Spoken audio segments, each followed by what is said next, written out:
অনেক পেশেন্ট আমাদের কাছে এসে বলেন যে আমি পরমাণু চিকিৎসা কেন্দ্রে এই হরমোনগুলোর পরীক্ষা করিয়েছি, অনেক কম টাকা, বেসরকারি হাসপাতালে অনেক বেশি কেন? বা অন্যান্য কিছু হরমোন আছে, oestrogen hormone, progesterone hormone, testosterone hormone, LH, FSH, prolactin hormone, এই হরমোনের টেস্টগুলোও কিন্তু আমরা ফ্রিকোয়েন্টলি করিয়ে থাকি। দেখা যায় যে সরকারি এবং বেসরকারি হাসপাতালের মধ্যে দামের পার্থক্য আসলে আকাশ পাতাল। তো আসলে কি এই দামটা খুব যৌক্তিক কিনা সেটি নিয়ে আমরা একটু বিশ্লেষণ করার চেষ্টা করি। প্রথম কথা হলো যে সরকারি হাসপাতাল এবং বেসরকারি হাসপাতালে যে টেস্টের যে ভ্যালু, এটা খুব কাছাকাছি হওয়ার কোনো সুযোগ নেই, সেটি কিন্তু আমাদের মাথায় রাখতে হবে। কারণটা হলো, একটি কথা মনে রাখতে হবে যে সরকারি হাসপাতাল বা পরমাণু চিকিৎসা কেন্দ্র যেগুলোতে হরমোনের পরীক্ষাগুলো হয়, সেগুলোর যে স্থাপনা, সেই স্থাপনাটা কিন্তু করে দিয়েছেন সরকার, এবং সেইখানে ইলেকট্রিসিটি বিল, বিদ্যুৎ বিল সহ যাবতীয় বিল টিল কিন্তু সরকারকে পরিশোধ করতে হয়। সেইখানে যে এমপ্লয়ি যারা থাকে, ডাক্তার থাকে, টেকনোলজিস্ট থাকে, সেটির কিন্তু বেতন দিয়ে থাকেন সরকার।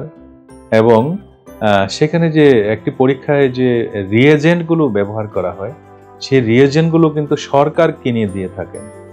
তাহলে সরকার রিয়েজেন্ট কিনে দেওয়ার পরেও কিন্তু একটা দাম কিন্তু ধার্য করা হয়, এবং সেটা যে একেবারে কম তা কিন্তু নয়।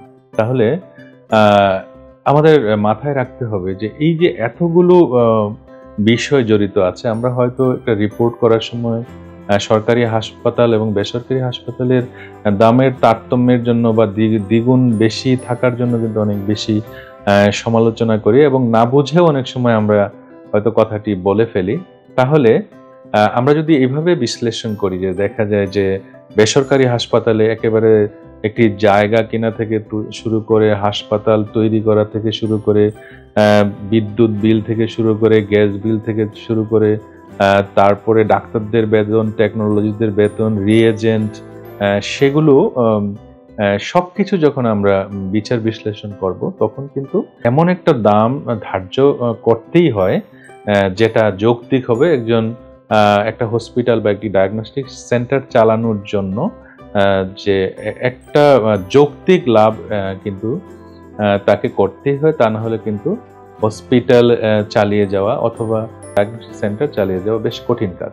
কিন্তু এই যৌক্তিকতার যে জায়গাটা, সেটি কিন্তু অবশ্যই আমাদের সরকারকে নির্ধারণ করে দেওয়া উচিত। আমি মনে করি সরকারি হাসপাতালে যে রেট হবে এবং বেসরকারি হাসপাতালে কি পরিমাণ রেট হওয়া উচিত, যেটাতে আমাদের দেশের রোগীদের কষ্ট হবে না, সেটি নির্ধারণ করে দিলে অবশ্যই ভালো হয়। তবে এটাও ঠিক যে সব হাসপাতালে রেট কিন্তু একই হওয়ার কোনো সুযোগ নেই, কারণ সব হাসপাতালের যে কনস্ট্রাকশন সেটি একরকম নয়, ডাক্তারের যে ক্যাটাগরি আছে, ডাক্তারের ক্যাটাগরিও কিন্তু একরকম নয়, কর্মচারীদের বেতনও কিন্তু একরকম নয়, তার ইউটিলিটি চার্জও কিন্তু একরকম নয়।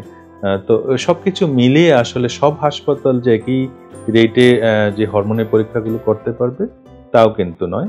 তবে সেটা অবশ্যই যৌক্তিক যাতে হয়, পেশেন্টের যাতে কষ্ট না হয়, সাধারণ মানুষের নাগালের মধ্যে যাতে হরমোনের টেস্টগুলো থাকে, সেদিকেও কিন্তু আমাদের খেয়াল রাখতে হবে। তো এই বিষয়টি আমি এই জন্য বিশ্লেষণ করলাম যে অনেক সময় রোগীরা, আমরা যখন সরকারি হাসপাতালে রোগী দেখি, আমাদের কাছে এসে কমপ্লেইন করেন যে স্যার কেন এত পার্থক্য, সরকারিতে এত এবং বেসরকারি হাসপাতালে এত বেশি কেন হবে। তো এই বিষয়টি আসলে পেশেন্টদেরকে একটু ব্যাখ্যা করার জন্য মূলত আমি আজকের এই বিষয়টি উপস্থাপন করলাম। যদি এই ভিডিওটি দেখে আপনাদের উপকার হয় তাহলে আমি ধন্য হব। ভালো থাকবেন সবাই। ধন্যবাদ সবাই।